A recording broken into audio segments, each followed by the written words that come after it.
اے بچیوں والوں تمہیں مبارک ہو، اے بیٹیوں والوں تمہیں مبارک ہو۔ اپنی بیٹیوں کو کبھی برا نہ سمجھنا۔ نبی پاک علیہ الصلوۃ والسلام فرماتے ہیں جس شخص کے بیٹی ہو وہ اسے زندہ دفن نہ کرے، اسے ذلیل نہ سمجھے، تو اللہ عز و جل اسے جنت میں داخل کر دے گا۔ ایک اور جگہ نبی پاک فرماتے ہیں اللہ اکبر، یہ حدیث تو میں کہتا ہوں ختم ہے نا، اس کے بعد الفاظ ہی نہیں بچتے۔ بہت ساری بیٹیوں کی فضیلت کی حدیث ہے، مگر یہ حدیث ادھر جا کے لگتی ہے، دل کو چھو لیتی ہے۔ سنو تو صحیح اس کے الفاظ کیا ہیں۔ اللہ کے نبی فرماتے ہیں بیٹیوں کو برا مت کہو، میں بھی بیٹیوں والا ہوں۔ ہائے ہائے، ختم ہو گئی نا بات ہے۔ اللہ کے نبی نے صلی اللہ تعالی وسلم نے اپنی نسبت بیٹیوں کی طرف فرمایا میں بھی بیٹیوں والا ہوں۔ بے شک بیٹیاں تو بہت محبت کرنے والیاں، غم گسار اور بہت زیادہ مہربان ہوتی ہیں۔ سنو بیٹیوں والو اور بہنوں والو، اللہ کے حبیب کیا فرماتے ہیں صلی اللہ تعالی علیہ وسلم، میرے نبی کا فرمان ہے کہ جس کی 3 بیٹیاں یا بہنوں کی اس طرح پرورش کرے، ان کو ادب سکھائے، ان سے مہربانی کا برتاؤ کرے، یہاں تک کہ اللہ عز و جل اسے بے نیاز کر دے، یعنی ان کا نکاح ہو جائے، تو اللہ تعالیٰ اس کے لیے جنت واجب فرما دیتا ہے۔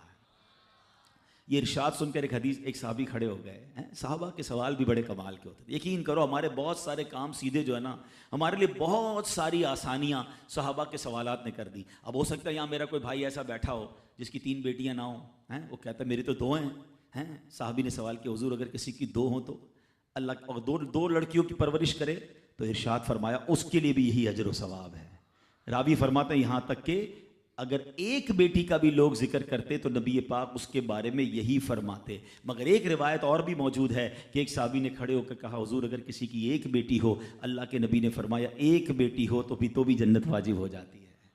بیٹیوں پر شکایت، بیٹیوں پر منہ چڑھاتے ہو، بیٹیوں پر لڑائی کرتے ہو، اللہ اکبر، یہ تو جنت میں جانے کا ٹکٹ ہے۔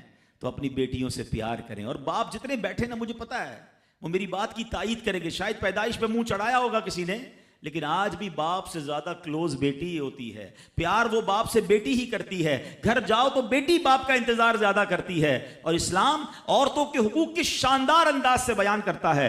اللہ کے نبی علیہ الصلوۃ والسلام فرماتے ہیں جب کسی کے ہاں لڑکی پیدا ہوتی ہے، سنو، گھر پہ مہمان آئے تو اچھا لگتا ہے نا، اور کوئی بڑا اہم مہمان آ جائے، کوئی بڑے بزرگ آ جائیں تو کتنا خوش ہو جاتے ہیں آپ۔ کئی ایسے بزرگ ہوں گے، کئی ایسے علماء ہوں گے، کوئی ایسی شخصیت ضرور ہوگی جس کو آپ اپنے گھر بلانا چاہتے ہوں گے، مگر آپ سوچتے ہوں گے یار وہ میرے گھر کیسے آئے گا، بہت بڑا آدمی ہے، بڑا مصروف شخص ہے، پسند تو مجھے بہت ہے مگر میں گھر نہیں بلا سکتا۔ سنو، جب تمہارے گھر بیٹی آتی ہے تو پتہ ہے کون مہمان آتا ہے؟ اللہ کے نبی فرماتے ہیں جب کسی کے ہاں لڑکی پیدا ہوتی ہے تو اللہ عز و جل فرشتوں کو گھر بھیجتا ہے۔